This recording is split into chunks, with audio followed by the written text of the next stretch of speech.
Here's a big story today. A scathing new report now accusing the Obama administration of undermining an elaborate DEA operation aimed at taking down Hezbollah's drug trafficking network, all in an effort to ultimately secure the 2015 Iran deal.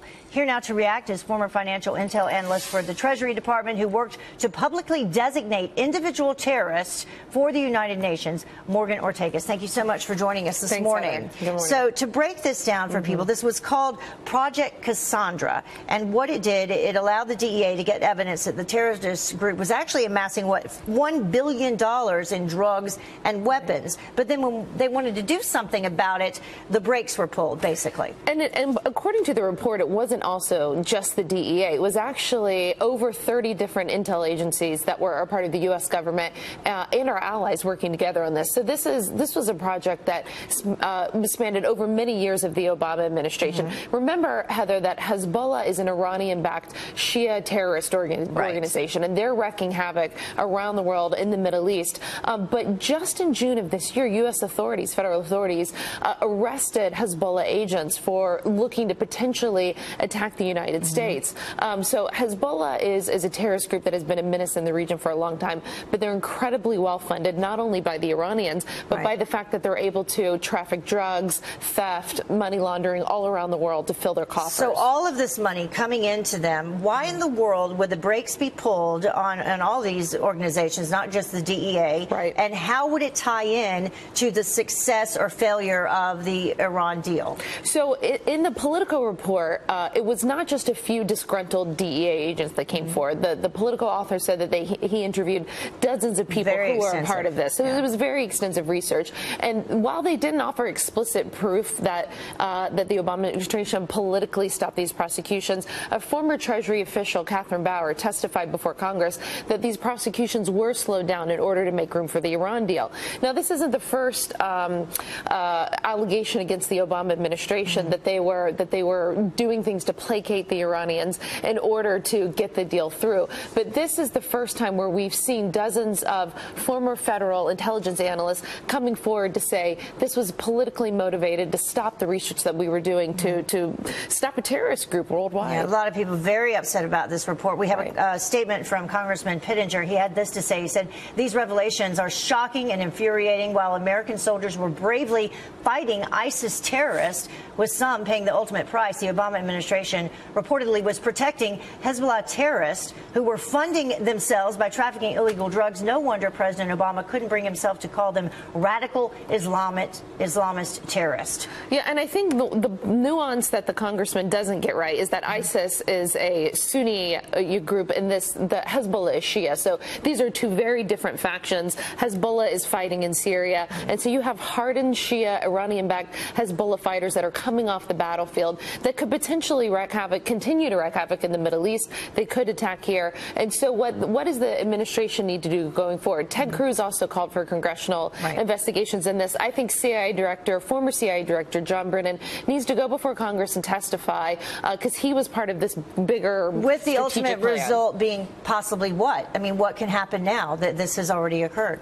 Well, what can happen now is that the Trump administration can put a new focus on Hezbollah. The Trump administration has a new focus to counter Iran, a new strategy for the Middle East. And so I believe that the Trump administration, I'm sure they're probably starting to do this, should put an interagency task force back together to target Hezbollah, to go after their financing, to go after the money laundering, and how they're trafficking, cocaine allegedly into the United States. It makes no sense at all. Very elaborate. Really All right. Thank you so much, Morgan. We appreciate you joining us. Big topic. Critics of the president and this channel are howling that we're putting the country in danger. So what's our crime? Accurately reporting the alarming bias within special counsel Bob Mueller's investigation. Despite the fact that Mueller and his team have unearthed no evidence of so-called collusion between Trump and Russia, the left considers it basically it's a crime to even raise legitimate questions about the staffing and the tactics of the Mueller investigation. And they're now going into full-on apoplexy. This has been a months-long, orchestrated, frankly pathetic, and also dangerous attack. It's a real example of the divide in the country and how conservative media is fueling that divide right now. They are fomenting a constitutional crisis. Yes. What they are doing could lead to violence.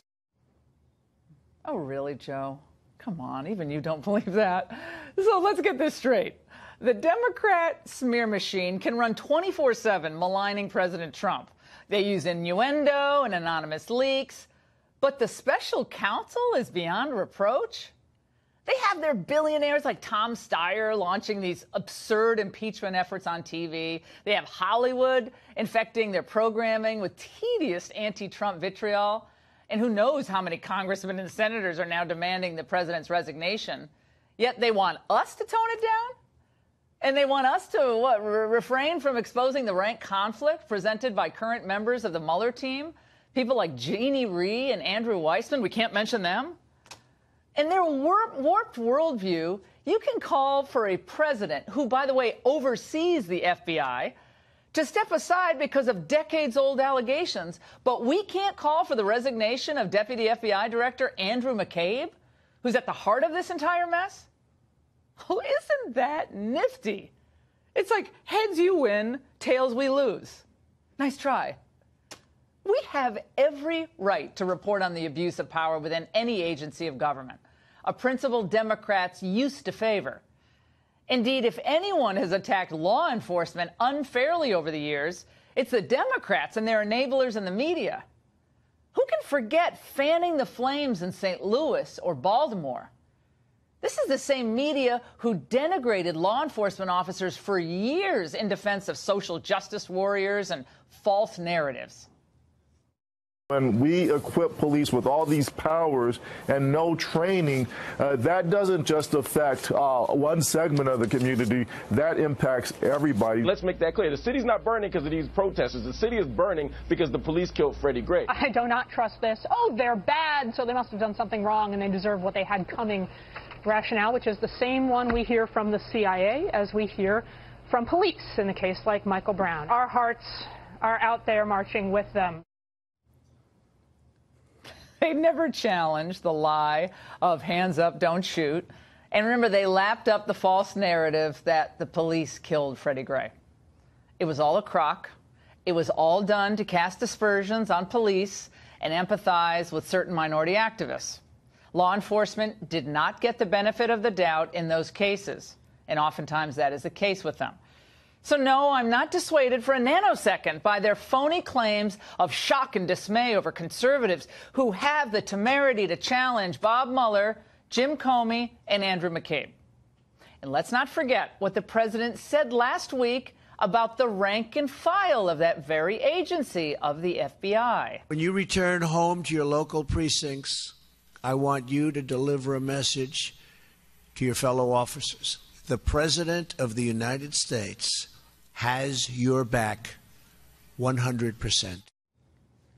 Yeah, definitely sounds like, he and his followers don't support the FBI. Look, the fact is, what the left is really irked about, let's be honest here, is that the president is actually following through on his major promises. And by the way, we saw this today with the announcement of our new American security strategy.